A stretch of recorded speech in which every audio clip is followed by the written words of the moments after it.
welcome to the Tech Valley Game Space podcast. I'm fairly sure that's what it's called. You got it correct. You did it. Yes, finally. So this week, well, this month, 2 months, a period of time, we played a game called The Binding of Isaac. If you played it, you should probably listen to this. It's great commentary on it. And if you haven't played it, it's also good to listen because it's still fun.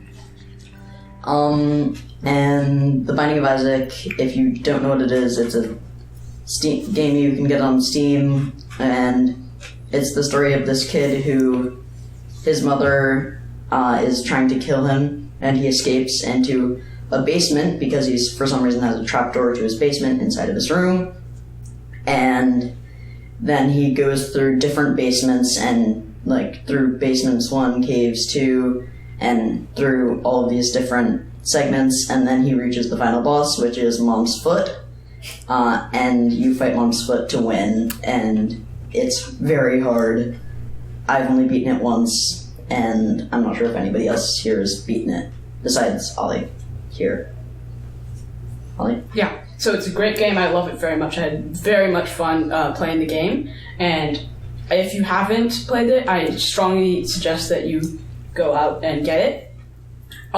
If you have, you can stay along. If you haven't, you can as well, but there is going to be a lot of spoilers. It's not really a story-based game. No, it isn't, a lot. but there are quite a lot of secrets, so. And well, secrets, as in that, whatever. What? But, yeah, so who here has played it? Should we go in order? Everyone's raising their hand. Start with you. Yeah, I played it. I didn't finish it. Yeah, it's very hard to finish. It took us like an hour and a half to finish it together. Yeah. And you?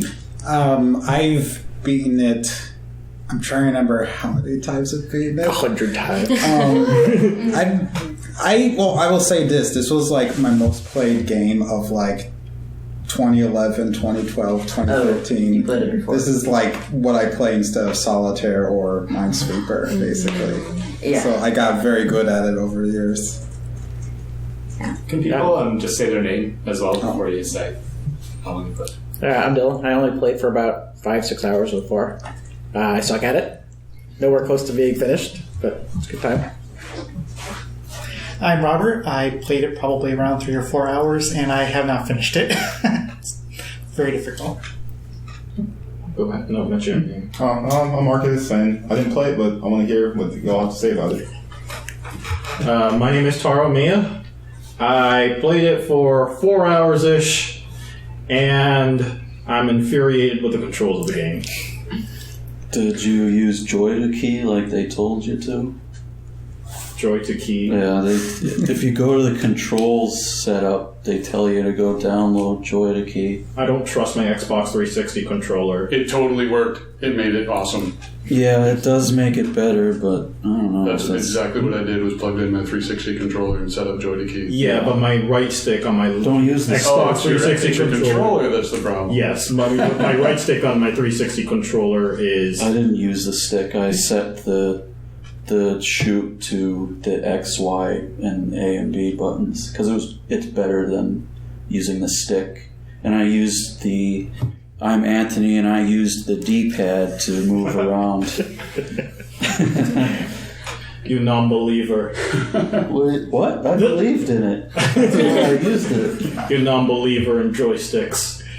I tested it with the sticks and didn't like it, so I switched to the digital stuff. And I recommend everyone do the same.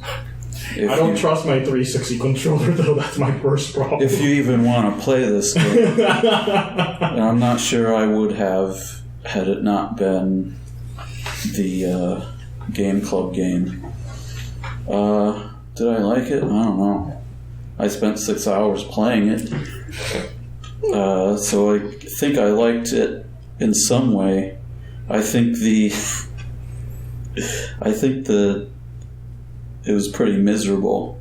Yeah. It was very miserable. Not something I'm looking for these days. Fair enough. Yeah. My name is Alana, and played the game a little bit. I saw speed runs of the game. I also own the sequel, but I haven't played that yet because that has cooperative play, which I would like to do. I think I'm more looking forward to playing the sequel with somebody than playing by myself, if that's possible.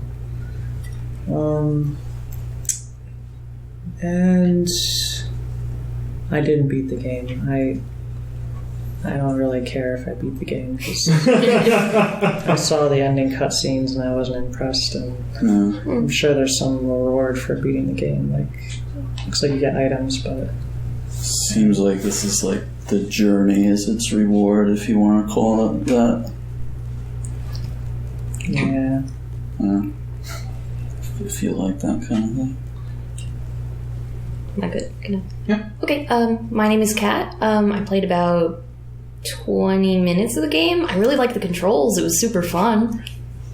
Key is to keep moving. Just keep going in little circles all the time, everywhere. Loop-de-loops. It works. Patrick. I played for about an hour and a half, 2 hours. I thought it was really fluid as well. I really liked that. I used Lost and the arrows, which was kind of tough. So I got to download the controller driver. What's it called? Joy-to-Key. Yeah, I got to download that because I really do want to play it because it looks kick-ass. I really liked it. It was really grotesque and cool. So. I'm Jamie. I played it for an hour or two. I like the gameplay. I haven't really played many roguelikes, or probably any roguelikes, honestly. I kept hearing, ahead of time that this was, had roguelike elements. I like The Legend of Zelda, so I think as far as like an introduction to roguelikes, it was cool to have it in sort of familiar context. I enjoyed a lot of the gameplay. I had the same kind of reaction that Anthony did to a lot of the story and the theme and kind of the atmosphere of the game. It did make me feel slightly miserable, and also that's not something that I don't know. Actually, I've been accused of seeking out more miserable media in general. Join the dark side. I guess this wasn't my particular preferred flavor of misery. And I don't know, body horror type things creep me out a lot. So lots of just the very kind of flesh and poop and etc. related themes of the game kind of creep me out a little bit, even though it was sort of cutesy in some way as well, with the art style. It was an interesting mix, but I don't know. There were a couple of things that, in terms of the humor of the game, that kind of bothered me a little bit, some of the item pickups and stuff. I guess in particular things like the wire hanger bothered me when I got there. That was supposed to be funny. I don't know if it was supposed to be funny or not. Because I certainly didn't interpret I didn't like that one either. Yeah. And the shoop de whoop thing, all those internet meme references that that I liked. Yeah. I don't know. I only have passing familiarity with that meme, but it never seemed I don't know, a very funny meme to me. But anyway. So it is this weird mix of I like the gameplay, but I didn't necessarily want to hang out in that atmosphere for too much longer. So I stopped and I watched the endings as well on YouTube. So back to me. My name is Cooper. I was the one who started out talking. I did play the game for 17 hours, and I beat it once, and I loved it. It was quite creepy and depressing, but I listened to upbeat music while playing it, and that was great, but it kind of put me on the edge because of the contrast between the game and the music and the art style. Yes, it was a depressing game. You shoot poop to get coins, and you kill monsters with your tears, and they're rolling around in intestines. Yeah. Oh, that's what those were. That makes sense now. Sort of. No, but I really enjoyed the game, especially when I finished it. It was actually extremely fun. it was one of the funnest games I played for a while, just because of the gameplay. Some of the graphics I definitely didn't like, but no, I liked it. Yeah. But also with some of the pickups, they were really creepy. Like ones that, like, I think it was called like the sickening, or it was a poison something, and it like made your face all grotesque. And there were also the steroid one. Yeah, there were a lot of creepy ones, and there were a lot of pills that did stuff, and I didn't really like the pills. Yes. So I used the WASD and the arrow keys, and it was hard at first, but then I got used to it after like a couple of hours, and I was able to get pretty far, but I wasn't able to beat it. So I also was kind of under the interpretation that this game wasn't supposed to be real. It was supposed to be a story or a dream in Isaac's head. Isaac is the main character because it's the Binding of Isaac. And if it, like a story or dream, his mother wasn't trying to kill him. And what do you guys think? I got that impression too, that the actual adventure in the basement was a dream based on the ending, some of the ending stuff. But I didn't necessarily get the impression that his mother wanting to kill him was a dream. I thought maybe from the point that like the trapdoor appears in his room is like him imagining an escape or something. But I don't know. I might have missed some clues or other plot things. In reality, he's in the corner of his room, curled up and crying and pretending he can get away. Yeah. Well, I think there was like an ending sequence. There was like the ending of him being saved or whatever by this angelic intervention of his mother getting bonked on the head with a Bible or whatever. Oh, yeah. And then, like, we had a different one, but yeah. When we beat the end, yeah. She's coming towards you and you're in the corner and a Bible falls on her head. Right. And so then there's a little scene of, like, Isaac triumphantly, being like, yay! And then it immediately cuts to Isaac in his room again and, like, the mother opening the door with the knife or whatever. At least that's the ending that I remember. So in that case, I interpreted that as, like, everything, that maybe she really was coming to kill him after all and he hadn't escaped. He had just sort of imagined that he had escaped or something, which was in fitting with the miserable tone. Well, I'm pretty sure that there are different endings, because I think that we had a different ending than you. We didn't, she didn't come in with a knife. You stood on her. Yeah. He was standing on her. And I think that was just the end. Yeah. Oh, okay. Yeah, that would be very different. It's worth noting, have you guys read Edmund McMillen, developer of this game's Postmortem, by chance? It's somewhere in there in Gama Sutra. It's openly available. You can easily Google it. He mentioned that this game was meant to be both a roguelike, Zelda-like dungeon game that, he liked during his childhood. One other interesting information he wrote was that it was intentionally meant to be about his troubled relationship with religion. And, Binding of Isaac is a classic Bible story that really makes you question what the heck was going on with the writers of the Bible, because, the original story was about some father who by the words of God tortures Isaac in so many terrible ways until finally it was supposed to be that he was supposed to be posed for a sacrifice and to be killed as a consequence. But at the last minute, of course, the angel comes down and says they were just testing his faith, and they kill a goat instead in place of Isaac, and everybody was saved. So that was like a happy ending for a Bible story. Yeah. But it's exactly the kind of thing that makes you question, presumably from that story, from what I understand, reading the Wikipedia entry, you got the God. There was no false prophet or anything like that. It was God throughout the entire period actually asking the father to torture Isaac. So it made you this game kind of takes that and puts it in a much more gruesome light, where it makes you question whether that was a good story, or makes you question whether that really is a religion you want to be joining in at all. No offense to any particular Christian. It's just something that I feel like a question that the game poses. And I definitely got that same idea, especially with the storyline at the start. Yeah, the only story is at the beginning. That the opening thing. It's annoying that you have to sit through like the opening credits every time. He managed to skip them. I couldn't. Spacebar. Spacebar does it. I didn't know how, but yeah. It's funny you mentioned that because like the first time I somehow managed to skip it without even touching anything on my keyboard. And then the cinematic showed up and I'm like, when did this ever came into the game? Yeah. So, also, I think it's kind of hinted at that the mother is mentally ill because it's a voice from above. It's never actually said that it's God telling her to do this. So it might be like what is in her head, like what the character Deadpool has telling him to do stuff. Deadpool isn't a character in the video game. He's a comic book character. That would be cool. Yeah. I wouldn't be surprised if Deadpool had showed up in this.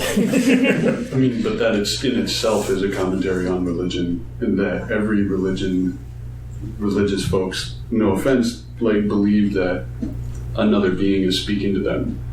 That whether it says it's God or not, like it's a commentary on religion, and it directly relates to the story that Tara brought up. It's all about faith over actions or something. Yeah, but it might just be my humor, but especially the story at the start, I actually laughed a lot. I just thought it was very funny. Now, might find the rest of the Bible amusing as well. It's a laugh riot. It was pretty fun. I put it behind like apps in my screen so I didn't have to watch that. It was so upsetting. And you also have to watch it over and over like you did. And the power-ups. And I didn't get the meme references, really. Yeah, me either. Yeah, but there were like a million power-ups. Yeah. I didn't get almost any of them, and some of them are really helpful, some of them are really annoying. And like some can make you shoot blood. There are pentagrams, and there are a ton of things that I think that I'm almost sure are references to Mario. And there are the mushrooms that you eat that can make you bigger or smaller. Oh. Or maybe it's awesome. Yeah, I was just thinking that. Well, Mario got it from Alice, too. Oh, okay. Cool. Yeah, because I've actually been playing a lot of the original Mario Brothers game. I have a little, like, off-brand device that has a ton of those retro games on it, and it seemed slightly similar to Binding of Isaac, except it was a side-scroller, obviously, but it felt the same. That doesn't really make sense. But, yeah, so... How do you think it felt the same? I got the same feeling while playing it, and it's not a feeling I get when I play, like, Minecraft or Star Wars Battlefront, or, like, a first-person shooter. I get the feeling of, like, simplicity in the video game. I didn't have to think too much. I could, like, do something else while playing it. Yeah. Well, no, you really can't. But I don't know. I was able to listen to podcasts and music, so I was able to focus on something else. Yeah.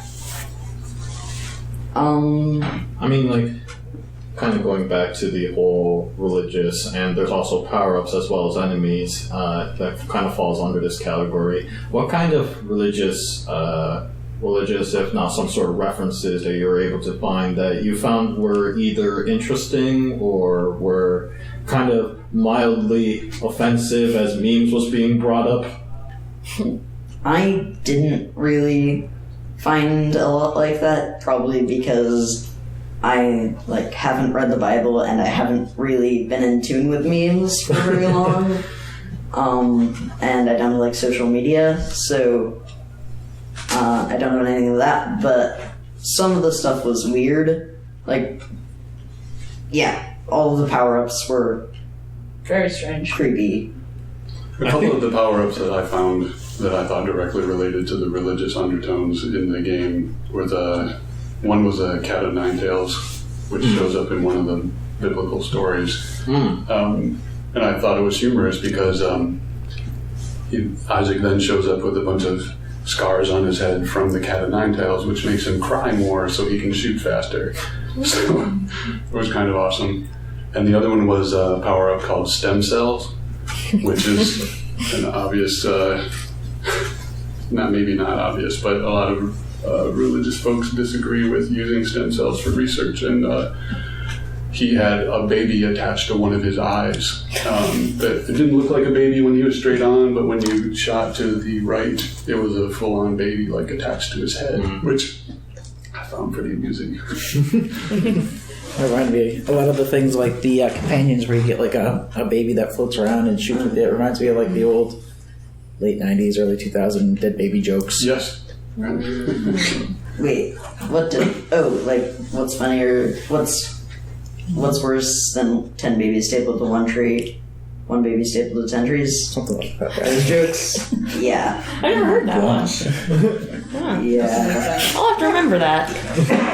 So, I had heard that there was a DS or 3DS version of this game in the works that ended up getting canceled. I think there was a publisher that wanted to release it on the eShop, and I don't know if it was Nintendo or if it was just the publisher themselves who eventually decided, this isn't really going to fit. Which is, I don't know, one of the things that I did think playing it was, for better or worse, I can't think of a game that I've played that has as directly tied in religious themes kind of in such a blatant way. And certainly, when I grew up playing games on Nintendo consoles, they were notorious for taking out any kind of religious reference whatsoever, even if it was like a fairly subtle background element. So it was interesting to me. And, I think from what I read as well about Edmund McMillen and his intentions for the game and also his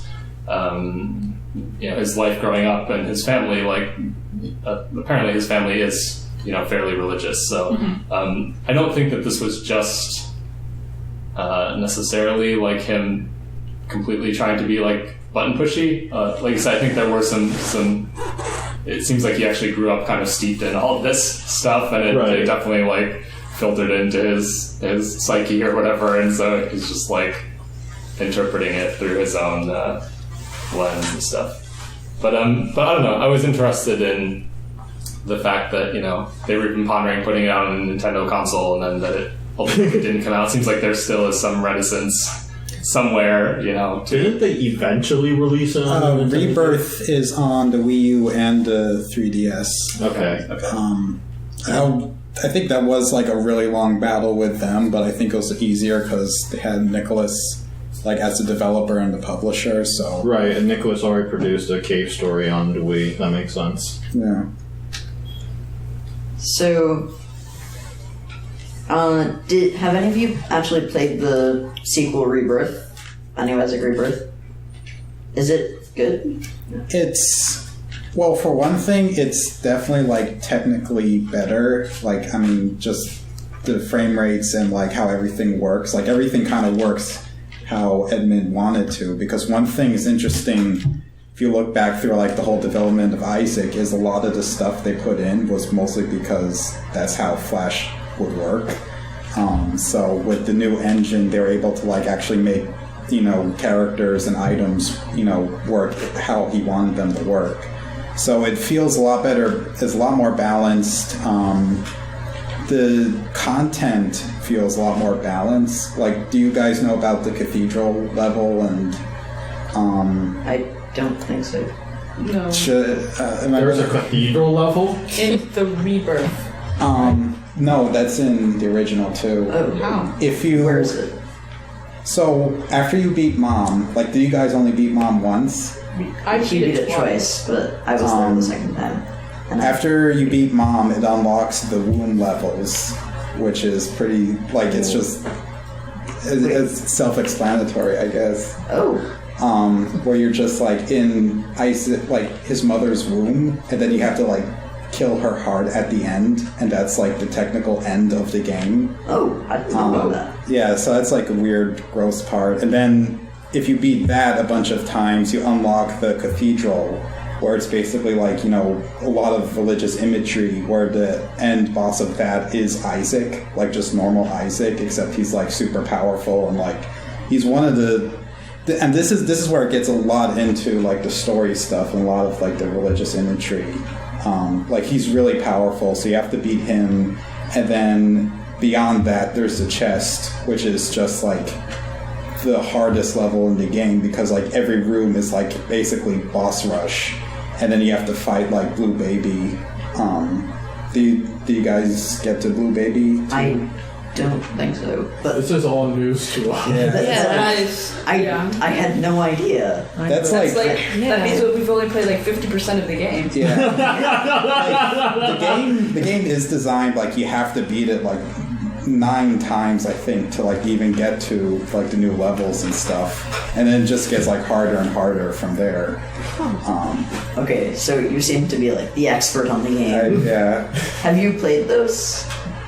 like played the levels. Played the cathedral and the Yeah, like I've gone to those. I'm trying to remember because like in the original Bind Isaac, they have like there's the cathedral and then there's Sheol also, which is basically like hell. So there's kind of like you can go to heaven or hell after you kill Mom's heart. And in Rebirth, they kind of balanced that a little bit because then they added like the Dark Room, which is the level beyond hell, to balance with the chest, which kind of acts like the same way because like in the chest, like when the pickups are like new items. So like every room you basically get like a new item to become like super powerful. And then they did like the same balance with the Dark Room. So it's basically like, you know, pushes you to like the limit of like how good you can get at the game. Because like once you start getting to those levels, then like everything else feels like really easy because I mean they you know like I wasn't kidding about like, you know, boss rush in every room. Like, you know, you can have like 3 Monstrosos or, you know, 2 Gerties or something like that, like in one room that you have to like take down. But this is also like after you've gone to like the very, very end of the game, so you're like as powerful as you'll ever get. So this podcast is going to be about John Ciceri teaching us how to play Binding of Isaac. Okay, because I had no idea about any of that. And now that I think about it, the game is so much bigger. Yeah. That's actually super cool. That would explain the low frame rate. I didn't get a low frame rate. Me neither. I seem to have a miserable amount of frame rate going on my computer. Robert's facing the same problem. Yeah. I think it's helping out, Robert. Yeah, the only way I can get as far as I have is because the frame rate is so low. Yeah, so, and I heard that there were a ton of new characters in Rebirth. A lot more biblical characters. I'm trying to remember who they added in Rebirth, because there's... You mean like unlockable characters? Yeah. There was Magdalene, I know, there was Judas and Cain. Yeah, those are all from the original. Whoopsies. Sorry. But Lazarus was one in Rebirth, I think. Yeah. It was his ability is he can come back. Like, he has, like, 1 extra life, I think, which, I mean, that ties right into his story of, you know, Jesus bringing him back. I'm trying to remember who else. Like, this is kind of interesting going back, because, like, you know, when Rebirth came out, like, in my opinion, was so much better. Like, I just didn't look back and going back to the old Flash version. So revisiting it was interesting because there's like some things that I generally like forgot were actually in it. Like, I thought challenges were something that they added in Rebirth, but you know, they had like 9 of them. I think they're all like different challenges in Rebirth, and I'm trying to remember what else. Did anyone try the hard mode in the original? there was a hard mode. There's a hard mode. Wait, that game. Yeah, after you beat it 57 times, it gives you an option. It's there from the beginning.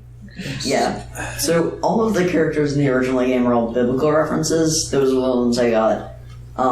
Like Magdalene, that's a person from the Bible. Cain is a person from the Bible. I can't remember who Cain is. Cain killed his brother Abel. Yeah. Oh, yes, Cain. Sorry, Cain. Adam and Yes. Eve's child. Sorry, I forgot. Oh yeah, Eve. That was another one of the ones but that's like the standard one, I think. Yeah. Some of the bosses are like the 7 deadly sins. Yeah. Yeah. And there was also, I think Judas was in there. Judas, and then Eve. Yeah. Samson. Eve was in. Samson, I think, is in Rebirth. I remember. Maybe, I don't know. But Is Eve supposed to be like from the Garden of Eden Eve or something else? 'Cause Yeah, I think so, because you unlock her by doing 2 deals with the devil in 1 round. I guess. Like, her powers seem weird, I get, because she takes, like, a lot of damage, and then she gets, like, really powerful from that. But is that, like, is there any religious stuff I'm missing there? Well, in the Garden of Eden, Eve was tempted by the devil to, tempt Adam to pick, an apple off the, the Tree of Knowledge, I think it is. Yeah. So, pomegranate. No, I'm being... That's from Taro's personal Bible. No, because the reason why I say that, sorry, this is a quick digression. There's some scientific studies on understanding what the conditions according to the Bible were, and they came to the conclusion that the Garden of Eden could not have grown apples. Neat. Well, the Bible actually doesn't say apple ever. It says it just says a fruit of knowledge. Yeah, and they actually never mention that the snake is Satan either. Do they explain a talking snake? Yeah, it just says talking snake. It never says the devil. Oh. Yeah. Interesting. Yeah. Yeah, so sorry for digression. So I guess Eve's power getting stronger as she gets hurt. It might be kind of symbolic of the fact that she gained power by sinning. And That makes sense. Yeah, so by hurting herself, by hurting her standing with God, she was able to gain power and knowledge. Although there was a price to that, but in the game there's not. yeah, so, and Eve, like, when she's about to die, she becomes, like, a devil flying thing. Is that what you're talking about? Yeah. Yeah. Super cool. And then at the end, I think this is kind of similar. The only reason I was able to beat the game is because I got a mushroom in the room that was right next to the mom's room, that when you died, it brought you back to life. And it was the only thing in the game that I encountered that did that. And we died the first time we fought Mom's Foot, and then we went in the game again and won. And it was so good. Yeah. I'm curious. I'm sorry. I was curious if anybody had any like particular favorite items or power-ups or things that they found in the game. Because I know I only scratched the surface of things you could find, and that was one of the most fun parts to me. Was just the luck element and getting like random tarot cards and just like not knowing what they do and just like I have a long list. Yeah. Pentagon. Oh, you're gonna list all of the tarot cards? No. Oh, sorry. No, the Pentagon. Pentagram? Pentagram, whatever. Yeah,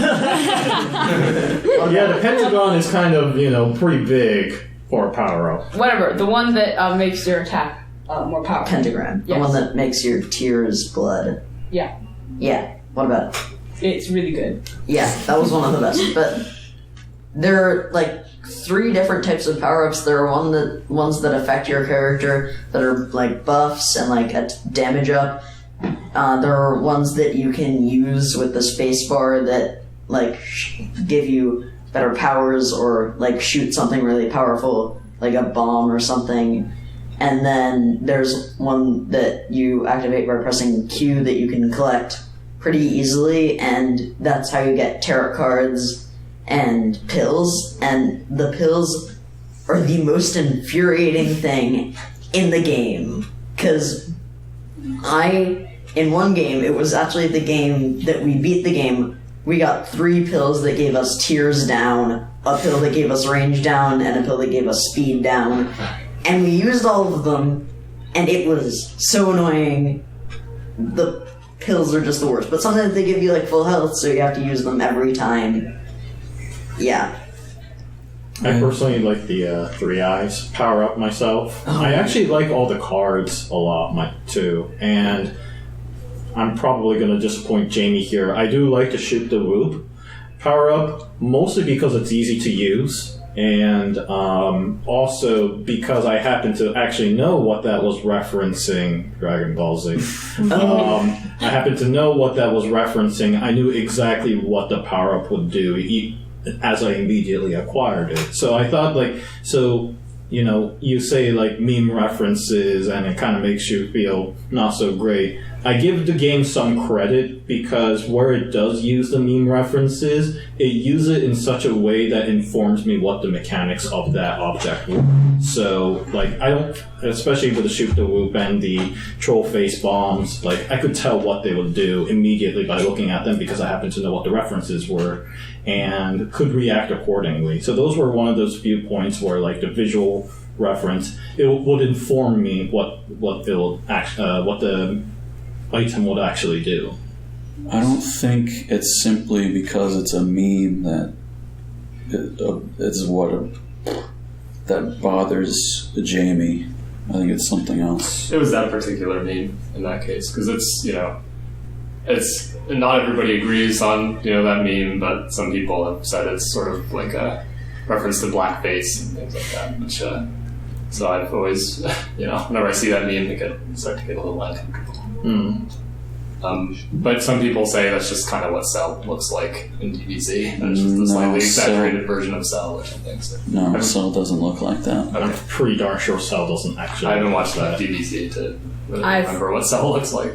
I never actually got that power up, so I got it a couple of times because I played a lot more than you. But he was you're better than me, but I played more. I think. Sorry. If memory serves correct, and I digress, actually, that face looks more like something from, was it like Mr. Popo or something like that? Oh, yeah. Which was an actual blackface, and, you know, they did everything in American localized version to remove that. They made him blue. Yeah, exactly. But if, you know, you mentioned Cell, and that's what I thought it was referenced. The meme was originally referencing to, and that looks nothing like Cell. Well, they put the face on Cell. I see. They just slapped it on there. So I didn't really see that context. That's just me. But you know, excuses on my end. Anyways, it stinks, and I don't like it. So. My favorite spacebar power-up they used with spacebar was the Anarchist Cookbook. Did anybody? I got that. Yeah. I hate that so much. It's so helpful because it spawns like 1,000,000 bombs around the room. Well, not 1,000,000, but in different locations. And I used it in boss rooms and it took out half of a boss's health. Right. So... a very good one is Monstrous Tooth. It has disadvantages, but what it does is Monstro comes down and lands on a random target in the room, and usually one-shots them. Oh, wow. You can't use it while fighting Monstro, though. Yeah, I noticed.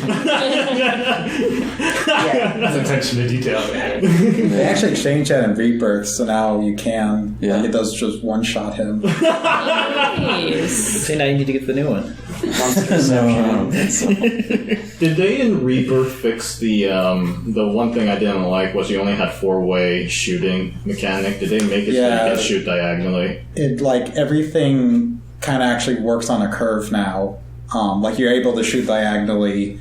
Like there's, I was going to mention my item was Brimstone, which is I don't know if anyone's gotten it yet. It's a very rare item, but it basically turns your tears into shoot the whoop. So like you have to charge it into a direction, and then like a burst of you're just basically vomiting blood that does a ton of damage. But in Rebirth, you're actually able to move up and down, and it kind of curves a little bit with it. Cool. So in the original game, you could also, if you are moving up and down perpendicular to the direction you're shooting, the shots would curve. Yeah. So, what? The best combo in the game I felt was my favorite was laser eyes and chocolate milk. Chocolate milk allows you to charge your shots, so they become more powerful, and laser eyes is just the best. It shoots lasers out of your eyes. And you can charge it up so that the beam destroys anything it touches. And I was able to kill so many bosses, and one where I got both of those together, that was the one that I got closest to winning, but didn't actually win because I didn't have a good character. And my favorite character at the end was McMillen because she had all of the life at the beginning that Easily. made the first level easy. She's easily the best character. Yeah, but she and Kane were kind of opposites because Kane started out with less life, only 2 hearts, and then so the first level is the hardest, and then you can get more over time. But Magdalene started out with a ton of hearts, which I thought was my favorite. The ton And of her hearts, young heart. yeah, the ton of hearts doesn't matter that much. I would take her even if she had 3 hearts. It's her ability. Her spacebar ability, you get it without having to pick anything up. Is it recharges and it gives you 1 full heart of health, and that was one of the most helpful things. The game where we beat it, we were using Mary, and we kept the young heart in our spacebar until Mom's Foot because Right it up was until the Mom's best. Foot. Yeah. We used it all the way to the end. Yeah. So, did any of you have a favorite character? And favorite power-ups, sorry. I just unlocked Magdalene. So now I guess I'm gonna find out. I think she's the second character you unlock, right? Well, it depends on what you do first. I mean, You can unlock them in any order, like Kane you get by getting a $1 bill. I got him on the first one I ever did, so I didn't even knew what upgraded unlocked him because I pretty much got him immediately. We were playing together, and one of the first things we got was the $1 bill, which gives you 99 coins. Yeah.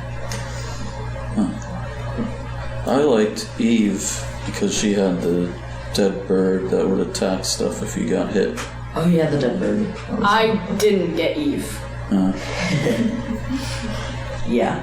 I unlocked Eve, Mary, and Kane, and I just used Mary the entire time. But I think that each of the characters is just Isaac in like a wig or whatever they're dressed up as, because in one of the cutscenes, there's a cutscene between each dungeon.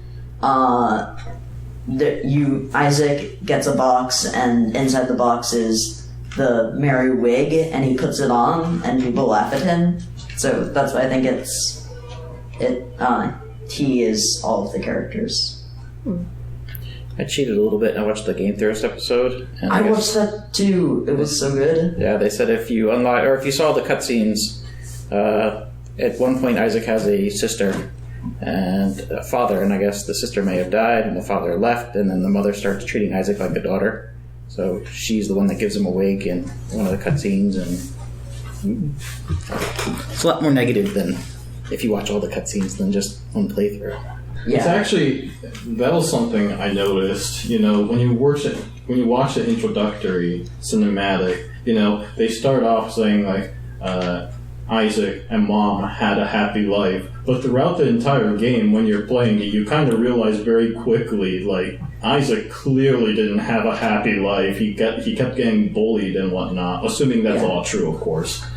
We have no idea, but that's kind of like the impression that he's kind of suffering through a bunch of bullying and being made fun of moments.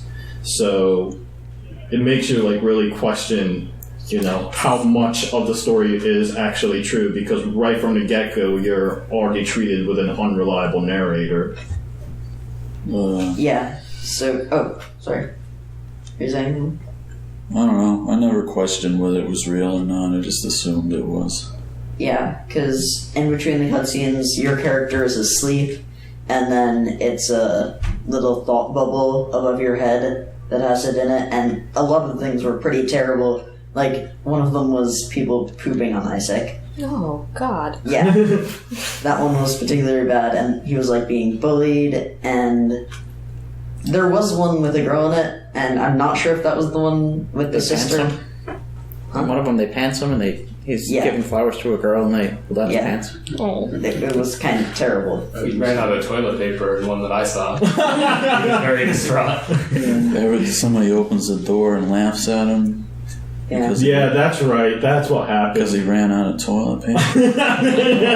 Like, that's even his fault.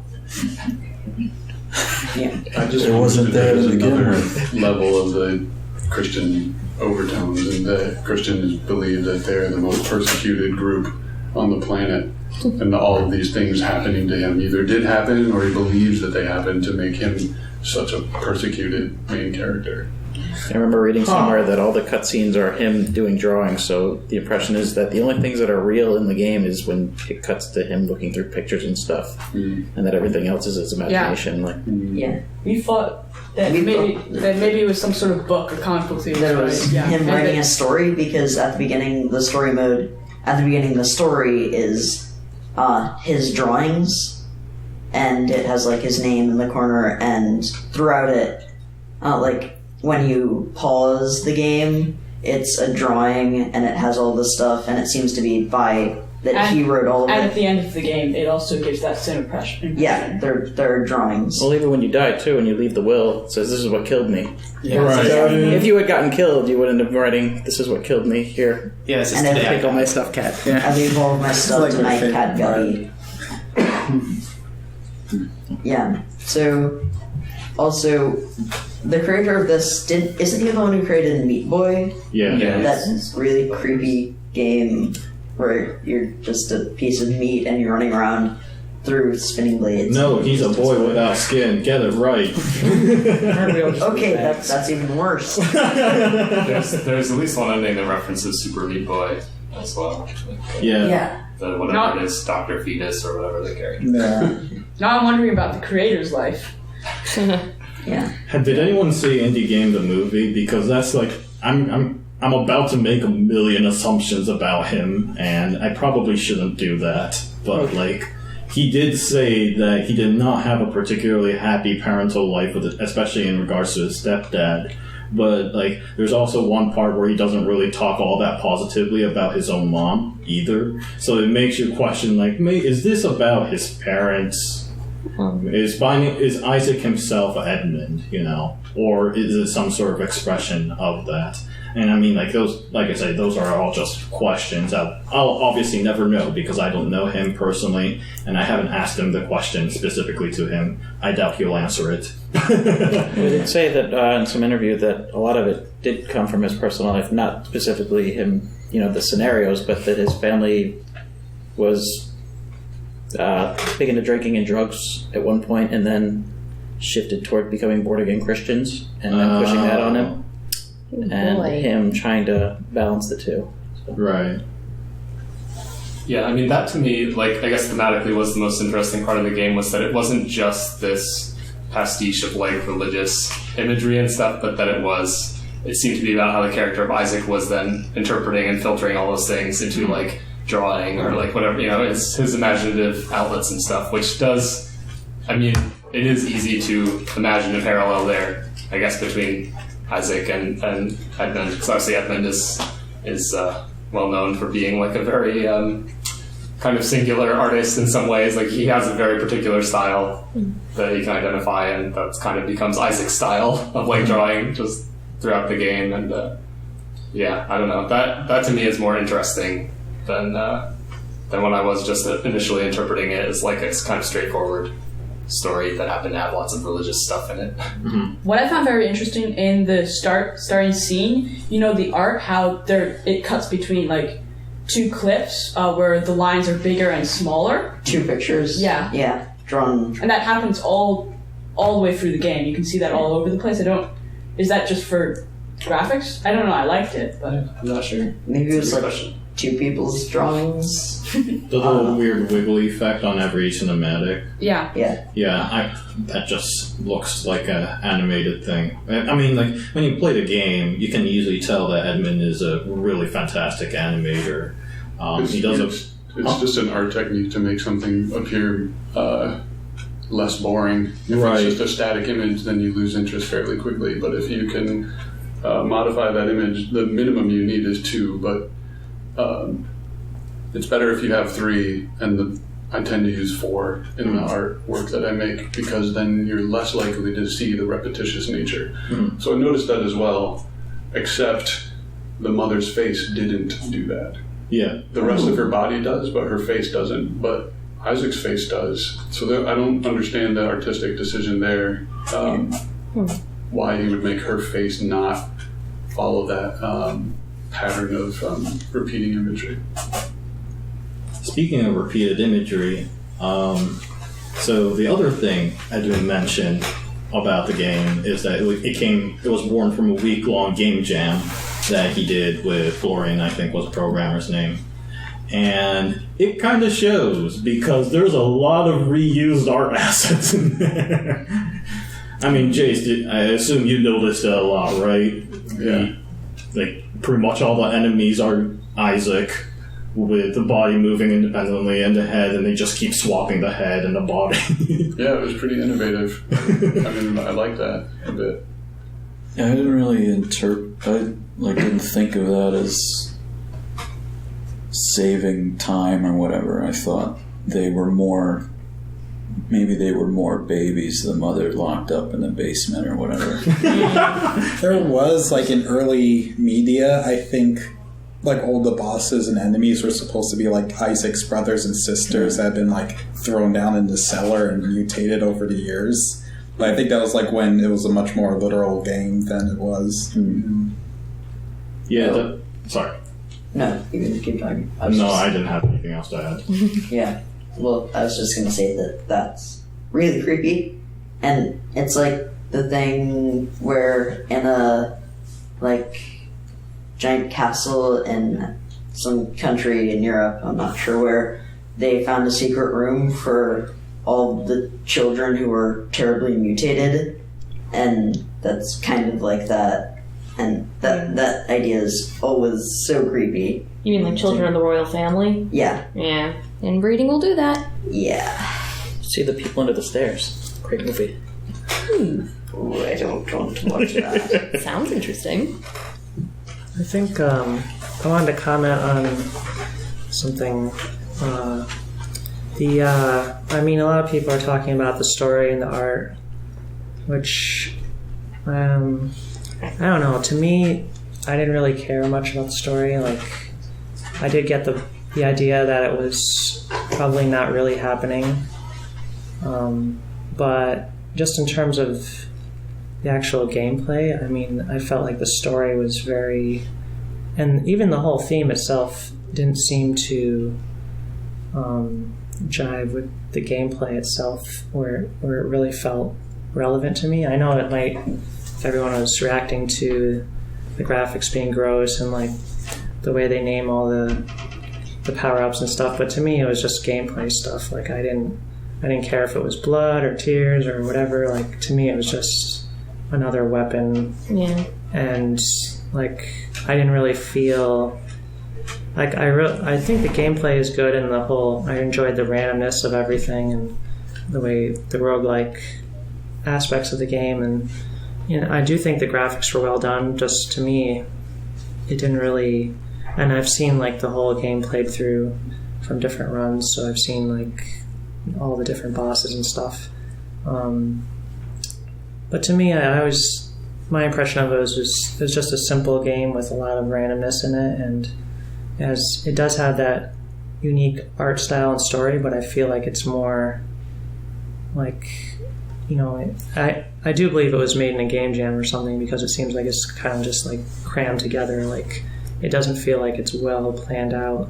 Where like even this, like I can tell it has inspirations from Zelda, but I don't think of Zelda and then think of a biblical story about, you know, like to me it just looks like Zelda. Like it doesn't look like anything biblical and there's gross stuff in it, and that might represent like something in the story, but to me it was just like you do become immune after a while. I mean, and that's true of any game you play. Like you know, a health item's a health item, and a weapon is a weapon. I mean, when you think about it logically, you can kind of tune out that, this is actually a severed baby's head. I can use it to beat people over the head with, so... I mean, really, it's as good as a mallet or anything else. I feel like, within the gameplay itself, it was very heavy on the action. Like there's, you do have the cutscenes and such that try to expand the story, but like for me, within the gameplay itself, it didn't really tie into the storyline. It was just I'm shooting stuff, I'm dodging stuff, Well, power-ups, yeah. it might not have been well planned, but I really enjoyed playing it, and I didn't know that it continued on, but when I now finished... there's 3 years of your life gone. when I finished it, I felt really good. It was quite a good game. When I finally beat it, I was like, I had like this moment, and I was like, oh my god, I just beat it. It's over. It's over. Nope. Yeah. Should I bring up that big word? What? I'm going to bring up the big word. Narrative dissonance. Who has heard of that term before? I've heard of ludonarrative dissonance. Ludonarrative dissonance, yes, that too. So the term stands for gameplay, segregation between gameplay and story.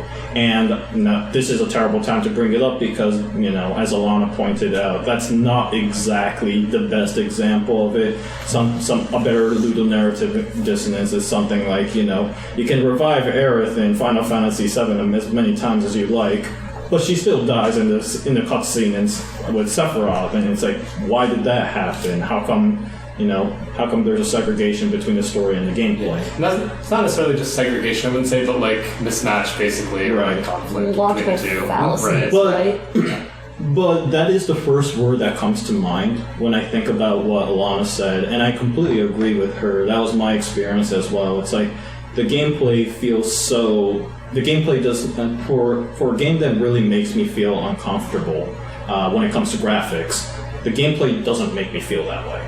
Right, and there's a weird dissonance in my experience where it feels really restrictive because I like more smoother controls, like eight-directional as apparently Rebirth apparently fixed, but at the same time, like I don't feel like that was enough to make me feel uncomfortable per se. The other game that kind of was really gruesome in its depiction.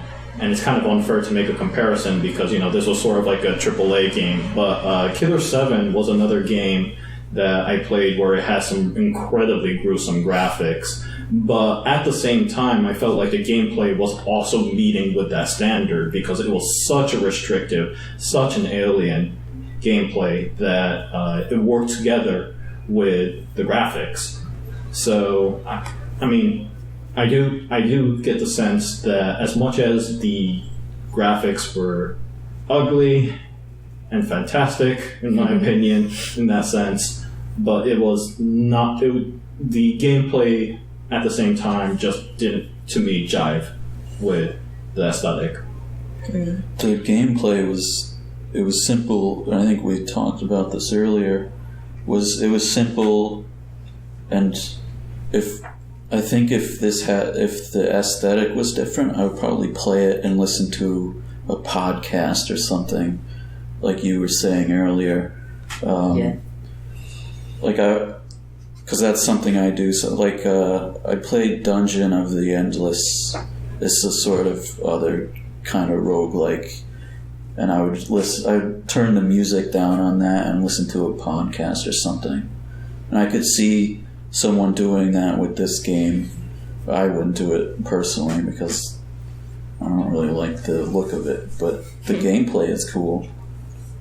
In a few of the last levels, I think it's the second to last of Depths, Abyss or whatever. Depths 1 and 1 and 2. Maybe it's just 2, the last one. But there's these weird intestine things that roll in a directed path around rocks on the floor, and they can only move in one direction and in one place. There's plenty of places, even in the place that you enter in the room, where they can't hit you or anything, and you can just stand there and literally just push the forward attack button, and they'll die. Yeah, and that's the last level of what we thought was the game. Tell John. I wish I had encountered more of those enemies to really. I don't know if it would be worth commiserating on some of our least favorite enemies as well, or most annoying. But I don't know what the names of the enemies are, but the hoppy enemies that jump around were a big pain in the butt, in my opinion. You don't even know in the last level. Their head is cut. There's like a hole in their body in the last level, and they're like monstro, and they shoot up into the air, and they hit the ground, and they shoot, like monster, they shoot blood all over the place, and they're 20 times harder. Yeah. At least that was tolerable. I hated the turrets. John was just talking about that with me. We both hate it with a dying passion. Wait. Once in a while, Are there turd mobs? Sorry. Turrets. The enemies that like Yeah. have they're like a skull and then they pop up and shoot 3 tiers. Oh, those are horrible. Sorry, Anthony. Things you have to wait on. Yeah. Those are horrible. Once in a while, I'd walk into a room and it'd be really cramped, and there'd be lots of like those grubs that charge at you, and I'd just get stuck in the doorway. Yep, that happened to me too. Yeah. You have to avoid them very quickly. Yeah, or just like walk towards them, take some damage, and avoid getting stuck, basically. But it's hard to take damage on purpose sometimes. Move I like found- the intestine. Yeah. Intestine. I thought that strategically one of the best upgrades was the ghost tiers, which made your tiers go over any rock. Oh, that would have been so much useful. Because literally you could snipe anything without them noticing you. Yeah. Those were good, but I still think that the laser eyes and the chocolate milk are those are just my favorite. I didn't get the chocolate milk with the laser eyes, but Yeah. the laser eyes are pretty good. Yeah, so with the thing between the graphics and the gameplay and like the story, I was kind of the same as you because I was able to focus on the gameplay without really thinking that, oh my god, that is a coat hanger through your head, and oh, that just ripped your face off. And I really liked that aspect of it where you could just tune out the grossness. Yeah. Yeah, I think that's what made it interesting was the visual contrast between something gross and being depicted very cute. And that's what makes a lot of things conceptually in game design or in visually representing things is a contrast of two conflicting elements. Yeah. That's a fine line that Edmund usually walks. Yeah, definitely. I mean, I think tying in with what everybody's saying about the kind of dissonant aspects as well, like I said, I haven't really played many roguelikes, but I mean, I kind of think of a central aspect of them as the sort of like loot drop mechanic where you're ideally sort of powering up over time, based on luck, but sometimes you just get a really good run and you're powering up. And that to me is completely dissonant with the kind of Abraham and Isaac type story that I think kind of hinges on Isaac being like a sacrificial lamb that's completely helpless. So that didn't really match up to me, that, I'm getting all these cool power-ups and sort of like improving my abilities as I go along, and, becoming like Super Isaac, basically. I did still feel like under constant threat, so the permadeath aspect did kind of fit, so it wasn't like completely dissonant, but I think it does, like, the unlocks over time a little bit differently, because there's most of the, like, better items you get, like, from having done a lot of, like, gameplay. Like, there's one item where you have to die, like, 100 times in order to get it, and, like I was saying you have to beat the game multiple times. Like, as you beat Mom's Heart more and more times, you unlock, like, a string of 9 items, which are, like, pretty good. But the whole thing is, like, it just adds more stuff in later runs, which, there's... I'm trying to remember. I think Rogue Legacy, if you've ever played that, that was one where as you play, like, you directly upgrade your character. So, like, every time you play, your character starts off with, like, better stats and something. And then Isaac does, you start off the same way, but then you just get, you have the chance to find, like, better things later on. So I think I could sort of see how it would tie into the sacrifice thing, because you're kind of sacrificing Isaac. Like, you're either you beat a run or you lose a run, but, like, if you unlock the right thing, then next time you have something that could probably win a game for you. So as the player, you're in the position of, like, strategically sacrificing Isaac. Yeah. I can't imagine spending enough time to unlock everything. Last semester I had a student. I asked each student something they believe is unique about themselves, so that I can better identify them or get to know them. And this one student said that he had just 100%ed Binding of Isaac. I was just like, okay, that's interesting. I'll remember who you are now, but I didn't realize the depth of the dedication that. It took me 3 years to do that. Then I found out that that's only the first 100% you get, because they do 101%. Rebirth's up to 1001. What? They make it stupid hard. So how does that student feel special now? Dude, you gotta wonder. Which game he's gonna 100% is. He now has a new king. I don't know. At the same time, like, for someone like me who's like, I like a little challenge, but I'm kind of turned off by it after a while. I'm not going to keep playing things over and over. And like, for me, I don't know. I don't think I'm missing out on too much, because it sounds like you're getting more powerful stuff, but you're getting to the more difficult stuff where the enemies are harder and they shoot more and have more hit points. So to me, like, I don't necessarily feel like, for my playstyle, I need to 100% a game like that. I'm just playing to see what random stuff I get, and then I'm not even trying to beat the game, because, I know that it just keeps going on and it gets harder and harder. So I don't know. It's I don't know if the point, like, some people, like, they want to beat games. Like, I need to see the ending or whatever. But if you look at statistics, most people don't beat games. They, like, even like story-driven games where it's like Mass Effect, you're supposed to play to the end. But most people don't end up beating games because it's either too hard or too long, or I don't know. Well, I thought that the Loki boss in the Depths 1 was actually a really cool boss, and there are quite a few cool bosses at the end. Can you describe that? Loki was this. He looked like Loki, and he teleported around, and he had there's this spiky block. There's this block of spikes that was indestructible and would move around, and then it would take away like half of your hearts. And then he would also spawn in. Do you know the flies that if you kill them they explode? I do. Yeah, he would spawn those things in. Yeah, so. We actually found him because it was in the Depths 1, and we had the X-ray vision, which allowed us to get into all of the secret rooms without breaking through the walls. It had the walls in the secret room already open. Wait, there's an item that lets you do that? Yeah. What? Yeah. You gotta keep playing. And so we were in the secret room, and we had gone through some of the doors, and then we went through the last door, and it was the boss room right next to the secret room. We didn't know it was the boss room. It was because it was just a hole in the wall. We thought it was any ordinary room.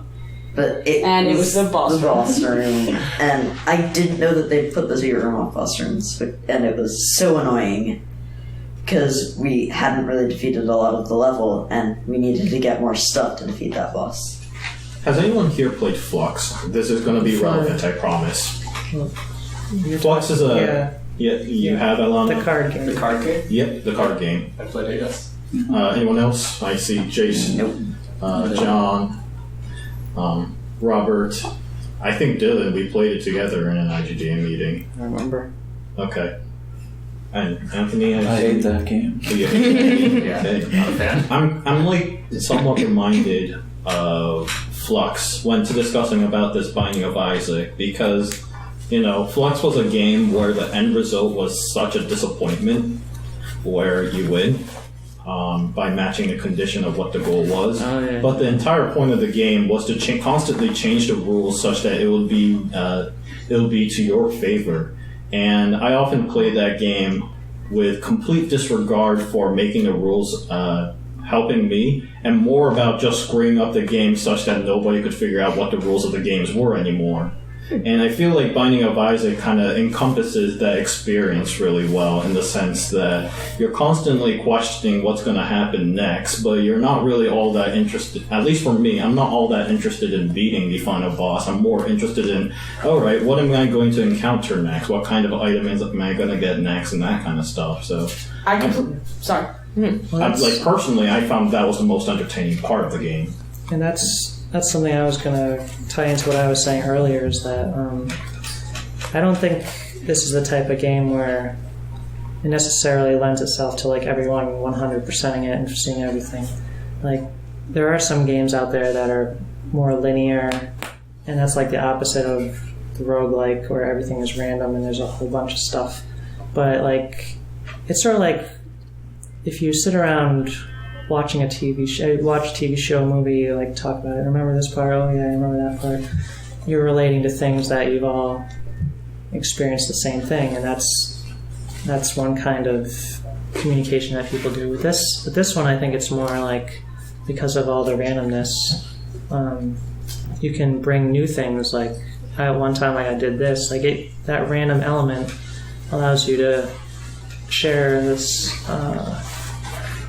To me, like, I think that's the strength of the genre or the game in general, and why people like it. Like, I do think the art is good and the storyline's okay and all that, but I think it's the gameplay and the randomness that people share, like what can happen in the game when you combine all these very different elements. Like, there's definitely ways to like power your way through the game. Like, I've seen there is a way to like choose certain seeds and other things, like to do like speedrun style, where you know where you can sort of people have sort of dissected the game and figured out everything there is to know about it, but that probably takes away some of the fun of like somebody just telling you about something you didn't know was there, or like, once you know everything, there's no more secrets to be known.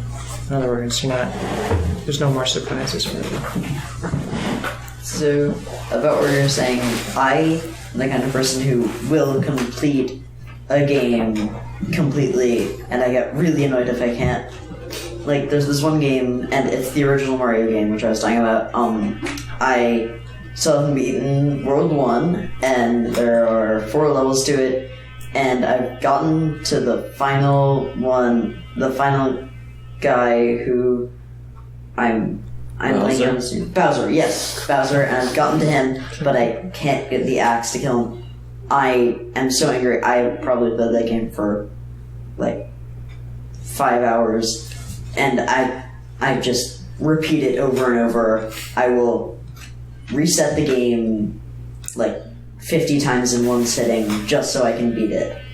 And with the Binding of Isaac, I would sit down for like 2 hours, and I would just play it over and over and over, and then by the end I was good enough so I would get to Caves 2 and I would die, and then I would play it again, I would get to Caves 2, I would die, and I just needed to keep playing it. And any game if it has like a story or a campaign thing, I need to beat it. Yeah. I completely disagree with you. I don't need to beat any game that I play, but when I'm with someone else, when I'm playing a game with someone else, I definitely feel like I do want to beat the game, just to prove to them that I can beat the game. Yeah. But, you don't have to beat it, you have to be better than the other person. Exactly. So, John Sensei, do you think they'll be able to be your underling and help them out beating the cathedral level and Binding of Isaac? It's gonna take a while. It took me like so long before I could even be able to like say Mom is an easy boss. Because I mean they really ramp up the there is actually, if you beat Moms hard enough times, there's an actual unlock where it makes the game harder. Like, that's intentionally like what it does. Like, it gives you more tougher enemies like really early on and everything. Like, it's kind of annoying. It's an unforgiving game, I would say. I have no desire to beat this game. Yeah, so this is kind of related to what we've been talking about, but like the notion of 100%ing a roguelike or a game with lots of procedural content is really interesting to me, because like in this game it seems to be mostly about, have you unlocked everything that there is to unlock, and those are like fixed, criteria that you need to meet in order to do that. But like the process of getting there is still like we go through so many different things, like Alana was saying. So yeah, I completely agree. Alana, like I thought it's a really good point that you're bringing up, like to use more obnoxious big terms that I've heard before, since we already threw ludonarrative dissonance in there. I've heard people kind of describe that as like the embedded narrative of the game, and then like the emergent narrative of the game. There's the stories that are built in, that are static, that the creator put in there, through the cutscenes or whatever. And then there's the things that emerge through play. And in a game with lots of randomized or procedural content, like you said, we all have these different stories. And so I don't know, it's been interesting to me that the discussion we've had for this game, I feel like, has been very different. Like we've played a lot of kind of story focused games. With some exceptions like Spore. But yeah, like, a lot of the discussion here has been like, what? That's in there? Like, that never happened to me. And I don't know, it's like, it's a completely different type of experience. And, especially like when you get into a communal setting. Like you were describing Super Mario Brothers, playing that. And, the main thing that I remember talking about with like other people who were my age when I was playing Super Mario Brothers wasn't, not that there is a lot of story to discuss, but it was like the secrets, right? It was the thing that like, even the things that just emerged through bugs, like the Minus World, like we would always talk about that. See? Well, exactly. What? Minus World. So, there's negative levels. Do you know about the warp zone in level 2? No. Kids these days. John Sensei. Do you think they can be masters of Super Mario Brothers 1? Absolutely.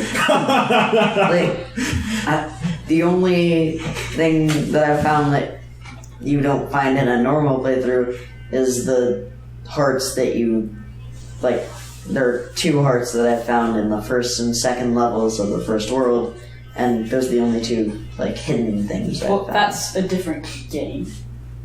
What? That's a different game. Yeah, I'm talking about Mario's. I know. Yeah. Yeah. Sorry. Okay. But what's the negative world? So it's actually a bug in the game where you can go through a warp pipe before it's actually kind of been properly loaded by the game, and then it takes you to Minus World, which is sort of like a default stage. And in the original, it's just like an endless swimming level. It's not anything that was designed in, but it's just kind of this weird.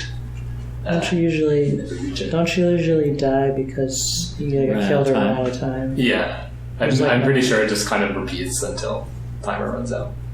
But yeah, I mean, those were the types of things that I don't know. Like, I just find it to be a very different experience. Like talking with other people about a story where we've both at least sort of to some extent seen the same things or read the same things. We're just talking about our different interpretations.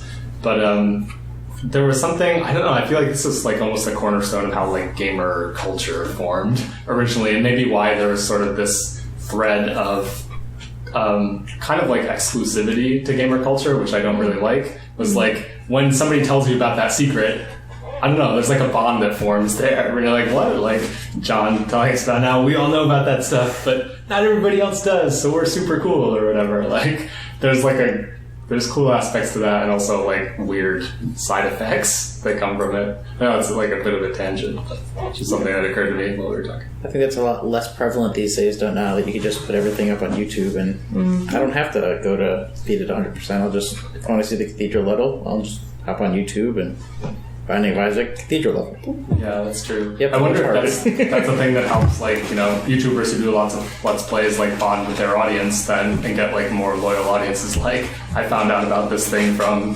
whoever. I'm going to say Jacksepticeye. I don't really know. I don't really know YouTubers, but... It's sort of interesting because, especially in Rebirth, like, Edmund kind of looks at the whole culture that surrounds Binding of Isaac. Like, he balances the game based on, like, how Let's Players enjoy it. Like, Northern Lions, like, I don't watch his stuff, but he's, like, one of the top, like, Binding of Isaac people on YouTube and Twitch. So he, like, he kind of goes to him as, like, the baseline of what kind of works for most people and what doesn't. And it's kind of weird, I guess, because especially in Rebirth, he had, like, some characters that were supposed to be like done through an ARG. Like there was this whole thing where when you die, like if you died in a certain way holding a certain item, it would like unlock a puzzle piece, and if enough people got it, it would have this whole map that showed like how you unlock the character. And like a day after the game came out, people just data mined it and found the character. It's like, oh, that's how we unlock it.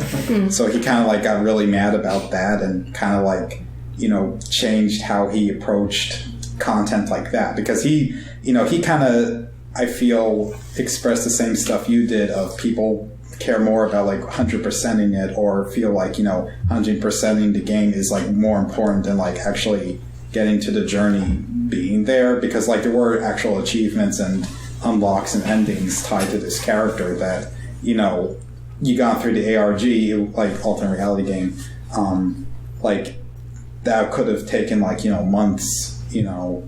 And the next, like, I think they had I'm trying to remember how they unlocked the next character. I think he had like a physical ARG where people actually had to go out to like Santa Monica and dig up like Isaac coins he buried in like some abandoned lot somewhere. People had to like, you know, do QR codes and weird stuff like that to like, you know, unlock the Twitter account of the character, and then, you know, all of a sudden now there's a new character in Isaac.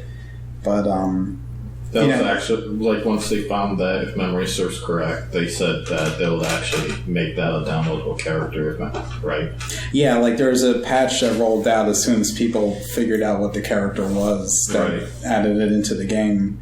I mean, you still had to unlock it, but like then there was an option there.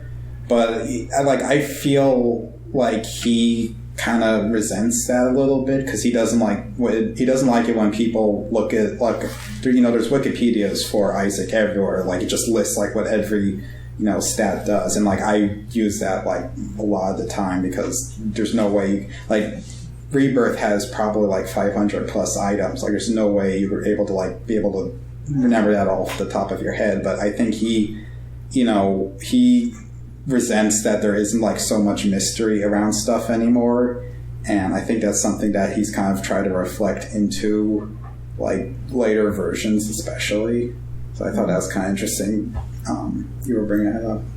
Yeah, I think I like the fact that I didn't know what stuff did. I mean, to me it goes into like the randomness factor. Like if you know, like the people who speed run the game, they figured out how the mapping system works and stuff, so they know where to bomb and where not to bomb and stuff. I mean, it kind of takes away, or like the secrets you'd find in like a Zelda game. Like sometimes you just have to randomly spam bombs until you find the thing, unless you've got the cheat sheet, then you know you only need to put it there, and then it's not really. I thought that was part of the game, that you knew where to put the bomb to find the secret room, if that's what you're talking about. Because no, the secret room is like everybody knows about it. There's one on every level. You always know where it is. Yeah, I mean, so that isn't really a secret thing. But I really don't. I also don't like it when people like go into a game and just I hate that. Like do it. I don't know. But what you were data mine. Yeah. Like, you just hack it. Like, you know, you just look through the codes, like, oh, that's how everything puts together. Yeah, they basically mod the game or something, so it spits out all. Just do any manipulation they can to, like, get the exact seed that produces the conditions they want in the randomness. Yeah, I just spent, you know, a recent week, whenever it was, watching Awesome Games Done Quick and all the speedrunning stuff. And I actually think that stuff is really cool, but it's a completely different way of approaching the game, right? Which might run completely counter to what the creator had in mind. But like, that's interesting as well, how that sort of bonds people. Like, people bond around like data mining and trying to just like break the game as much as they possibly can. And, you know, I almost think it's kind of like a similar thing there, where like, you know, they bond and form a community around like just finding even more secret knowledge than the stuff that was like intentionally put in there. You know, they figure out more about the game than the creator even had in mind, which I think is kind of cool on some level, even if it's not, you know, what was intended. They kind of really make the game their own as well. Like, you know, I just think that's really interesting, because like the player, it's like the most active role that a player can take on some level. It's like, you know, to not be too beholden to what like the person who made the game intended necessarily. It's interesting, because they're kind of like creating their own gameplay because like there's with speedrunners using glitches and stuff, like there's glitches left in there, but that's just like because of a bug, but they're able to like chain them together in a way. Like I saw someone beat like Half-Life 1 in like 15 minutes, and that like blew me away because like I played that a ton when I was younger, and it takes me like probably like 4 hours to beat it if I'm like really pushing myself. But then like seeing how they're able to like flip around or like jump basically like jump around like so fast that they're able to build up enough momentum to like skip an entire level by like jumping through a locked door before it like closes, Indiana Jones style, is kind of like weird. I mean, yeah, it's interesting, I guess. Like like you're saying, they kind of make it their own thing. Yeah, that's sort of like, the reaction that a lot of us have been having during this discussion of like, what? That's in the game? It's really funny to hear like the creator of the game have that reaction, We'll sometimes have them like watching along on the stream or whatever. They're like, oh my goodness, that was in there. And it's very interesting to me to see like the different kind of approaches that creators take to that, because it's like, it's amazing. I actually find out about a lot of games I've never heard of through these speedrunning marathons, because it just seems like there's a speedrunning community for almost every game under the sun.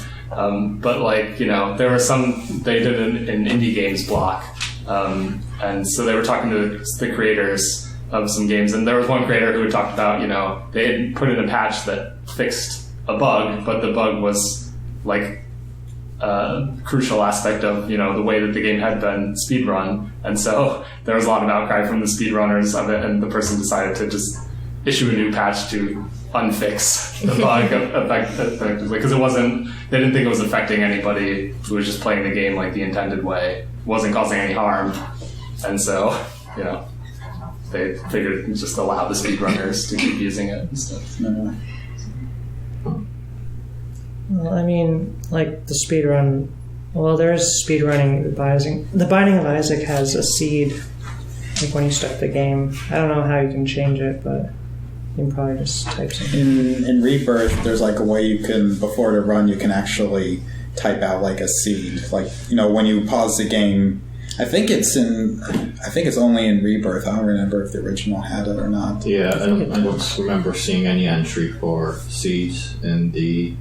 Well, I don't know. I saw a speedrun that I'm pretty sure was the original, and they were able to choose a seed somehow. But I'm just saying, like, there's a way of playing like preset like levels, like so it'll always happen the same way.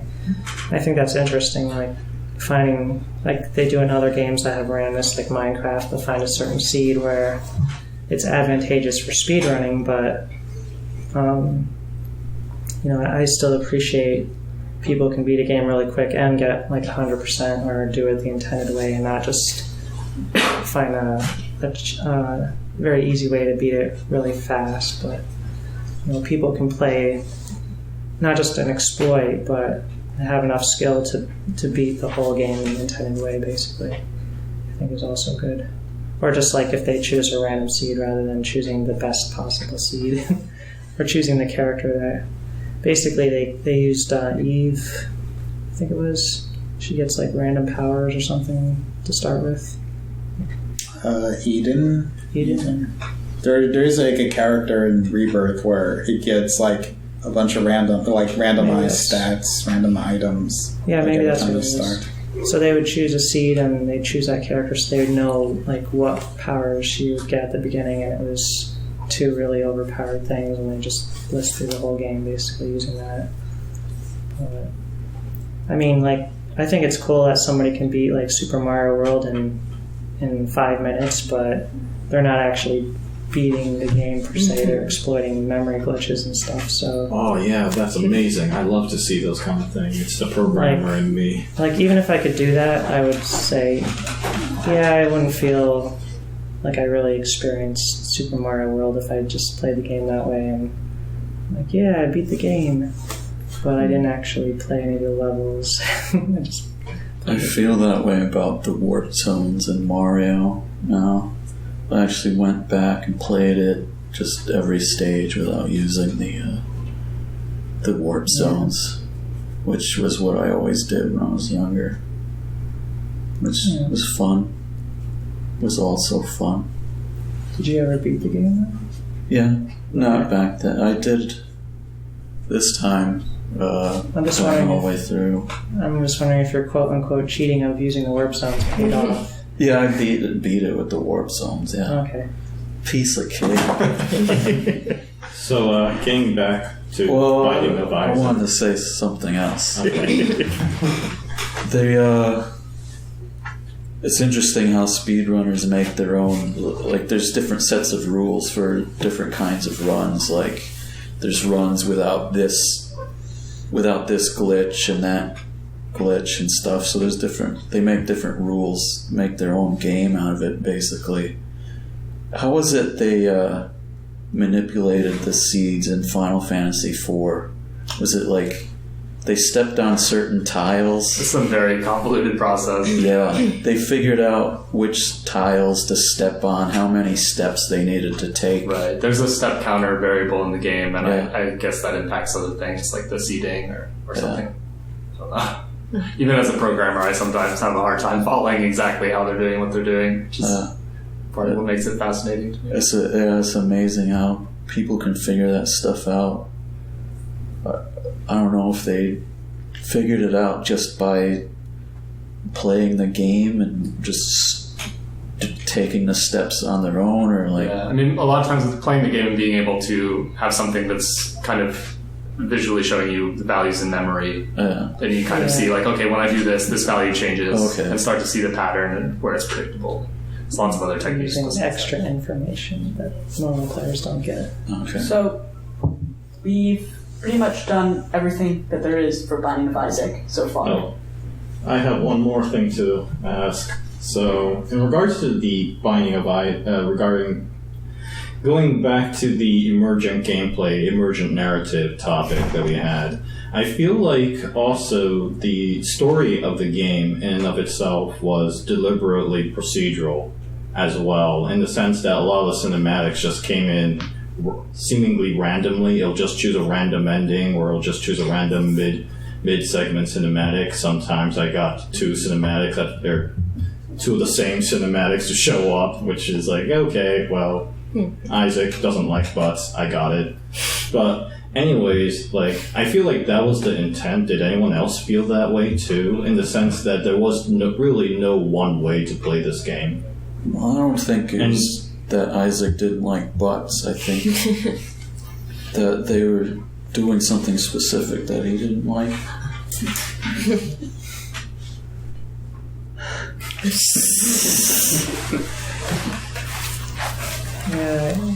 Yeah, that's why, I mean, when you're talking about doing multiple playthroughs, it's not really like one of those games where you just play through and you beat the game and you know everything about it. You have to, if you're going to know everything, you either have to talk to other people or play through hundreds of times to see everything there is to see. So, yeah. Because I'm gonna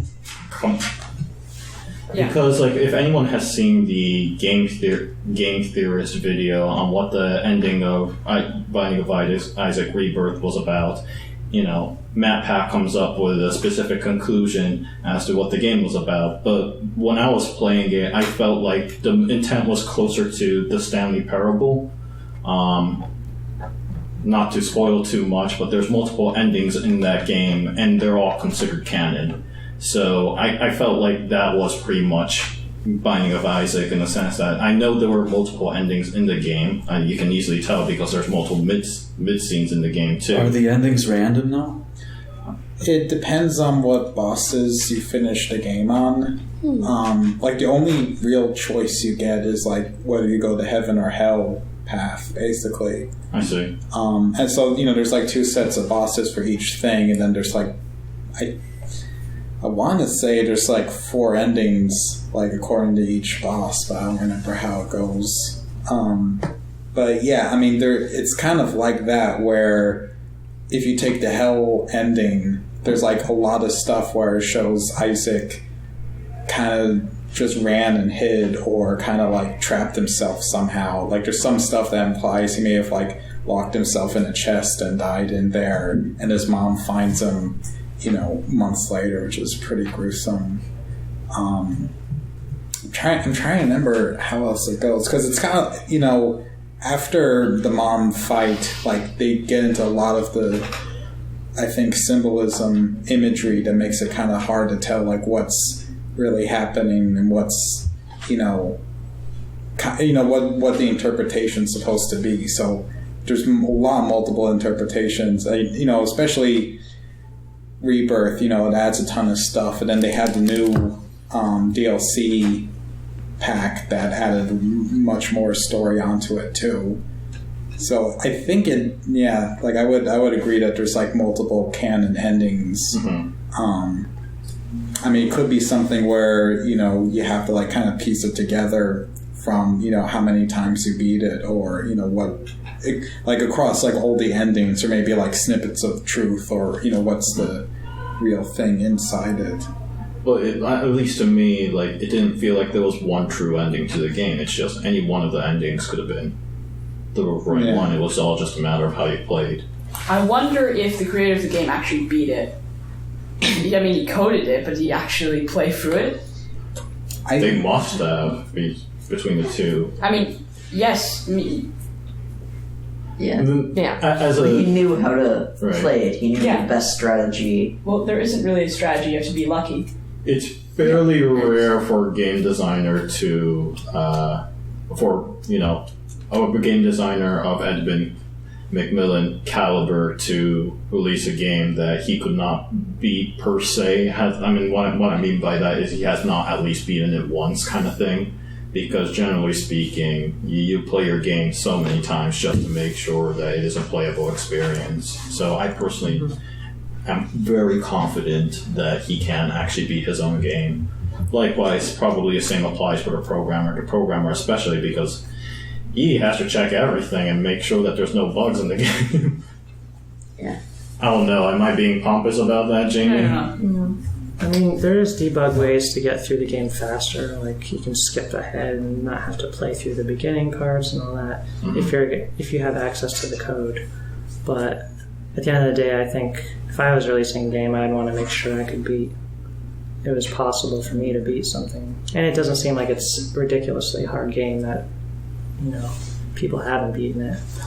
I will say this, is I'm really apprehensive. Like, they've already talked, they had the Afterbirth DLC pack that came out after Rebirth, and they're talking about like their next DLC thing they're going to have, but I'm really apprehensive about it, because when Afterbirth came out, like, it took them a month before they fixed all the bugs and all the balancing issues, because like, I mentioned before, there's over 500 items, but now they have to like balance all 500 items against each other to make sure, like, like in Rebirth, you can get tiers that literally encompass like the whole room and then just like one shot everything. And that was like something that was pretty common for a while until they went through and like tried to tone it down in areas.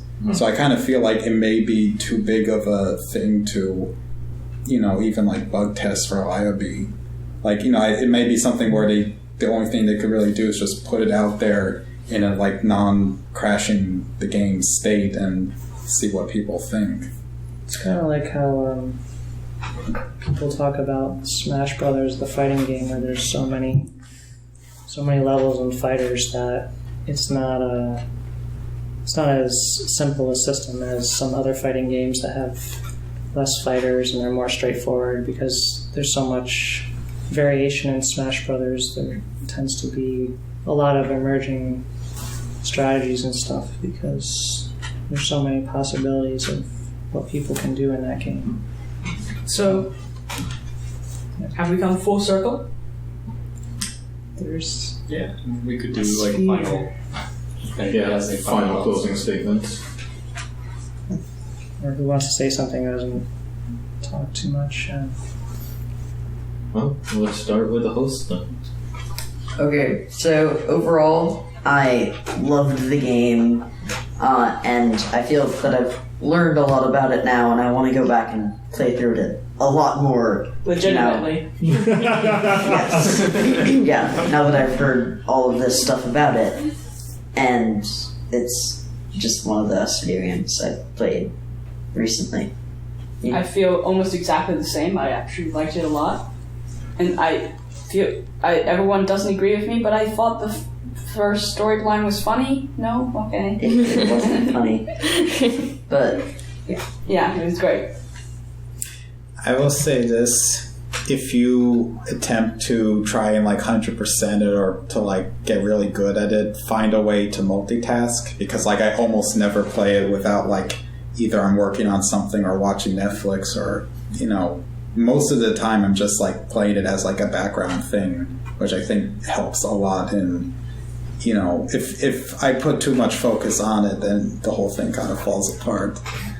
I feel like I kind of brute forced it more than had like actual skill in playing it, but that's just me. I was pretty indifferent to the game. I'm gonna go back and try it with a controller and see how much that helps, but the gameplay just doesn't get me. So It's difficult. But like I said, Rebirth has local co-ops. So you can bring a friend along. 8-player co-op, I think they added. That's cool. That is really cool. can you shoot each other? I'm trying to remember how it works. I don't think so. Like you come in as like one of the floating babies. Like it takes a heart from Isaac, and then you get like one heart. But as many PS4 controllers or controllers you can hook up to your computer. It gets kind of crazy, especially if you have like multiple tiers. Like it just thousands of tiers on the screen, and it still runs like pretty well. Showering in baby tears. Yeah. I have mixed feelings on it. On the surface, I kind of liked it in the sense that there were a lot of different items that you could pick up, and it was somewhat of a hybrid between Zelda and a twin-stick shooter. However, I felt like some of the negative aspects, such as the difficulty, the permadeath, the controls, they all kind of detracted from the experience for me. Overall, it sounds like an interesting game, so I'm going to go compare the different editions and versions and get one copy. And hopefully I can make it to at least the true ending at least once. Would you say, John, that Rebirth is the more definitive version versus the original, since that's what we're talking about? Yeah, like I enjoy Rebirth a lot more than the original, and the contrast is there, especially when I went back to play it for the first time in like a year. I mean, if nothing else, like Rebirth is the one that they're going to be focusing on. Right. Like I think only the programmer is the only one who added new stuff to. I think he added like the hard mode like right after Rebirth came out, but that was like also around the time everyone jumped ship from that. Mm-hmm. But yeah, like if you enjoyed, this and thought like, there could have been better stuff done with it, like I would definitely check out Rebirth, because they fixed a lot of stuff and it runs a lot better, and you probably will find like the missing gaps that the Flash version had. Mm-hmm. So my closing statement is I actually like the game. It's fun. I eventually came into terms with the controls that I was very much not fond of. But actually, like, I do find the aesthetics endearing in a way. It has a very clear style to it.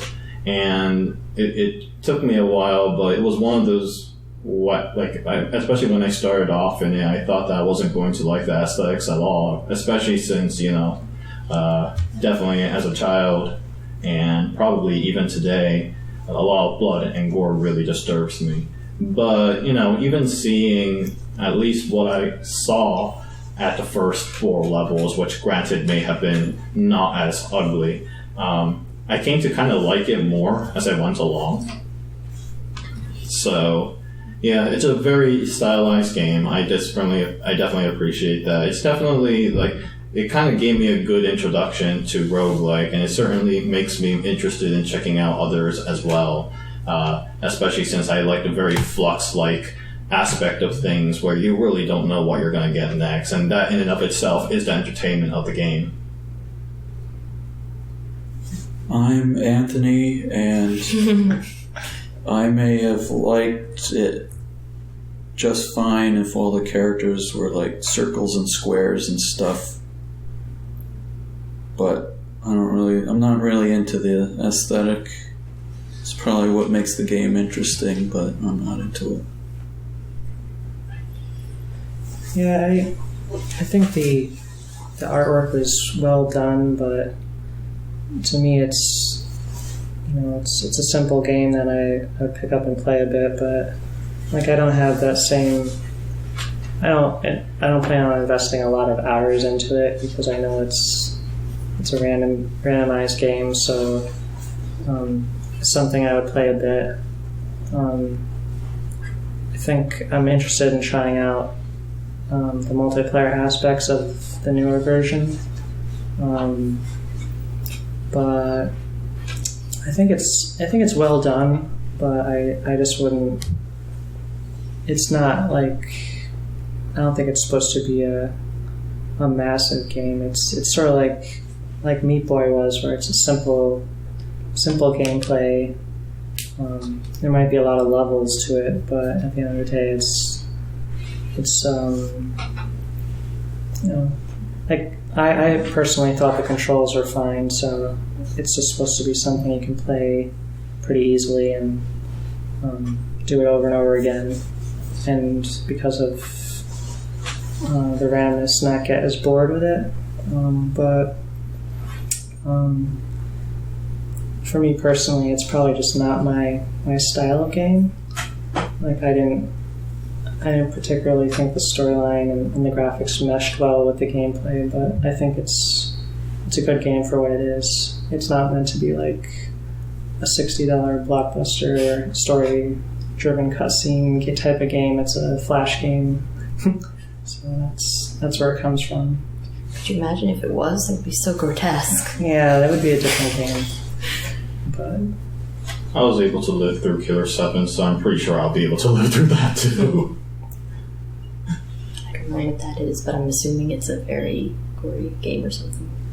Oh. I think Binding of Isaac is more gory than Killer 7. Wow. Yeah, I'm not gonna go there. I liked it fine. I actually found myself enjoying the controls and the mechanics of shooting and stuff, the tiers. I only played like 20 minutes. But I am intrigued. There's something that piques my interest about this game, so I'll probably go back to it if I don't end up doing other things first. I have some other games I got on my list that are a little more pressing. What games? Ocarina. Oh yeah, that's I never actually. That's a good one. Yeah, Tara's favorite game. I'm wearing an Ocarina shirt. Yeah, I saw that. I'm wearing an Ocarina of Time shirt right now. Yeah. For me, it was the story that did it. I love the religious undertones. I thought that was really interesting. I like the gameplay a lot, and I didn't play it much, but I think I'm going to try to beat it all the way through tomorrow, at least. I don't know if I'm going to try to 100% it. That seems like quite the endeavor. But I'm definitely going to go back and play it for sure. It's hard. Oh, yeah, it's totally hard. Everything about the gameplay I liked a lot, and I think it was a good kind of introduction to the roguelike genre, because like I said, it's kind of, I like that it was a pared down, kind of fairly simple version of a roguelike, as far as I could tell, and it was in a familiar context of like Zelda, so that made it really easy for me to get into the gameplay. In terms of the aesthetics and all the kind of theme and story, like I said, there were a couple things that were just a little too much for me, and I could have done without.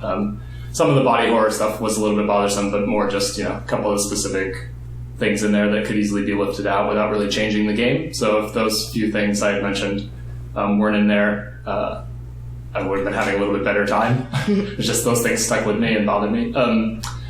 And there's something from this discussion that actually, I'm kind of thinking about the story and the theming a little bit different now when we're talking about all the dissonance stuff, and it makes me like those aspects a little more, which is,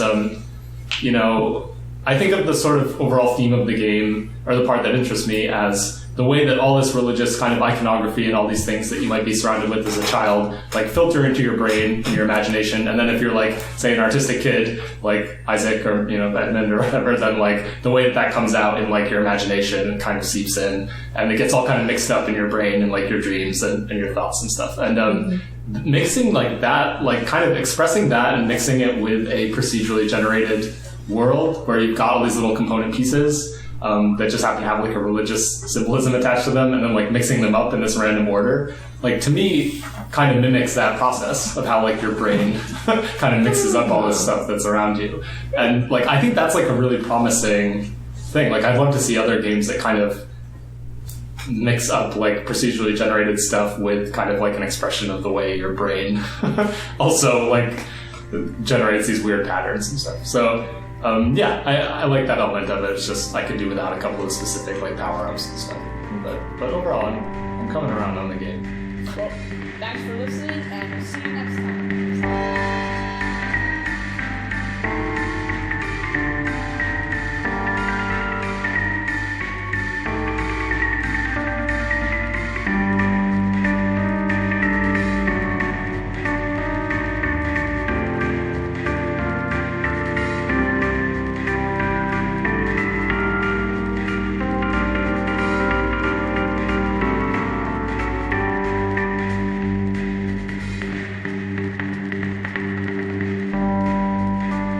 Hello, I'm Marcus Batson. I'll be the host for the next Game Club featuring Undertale. Undertale is a turn-based RPG where no one has to get hurt.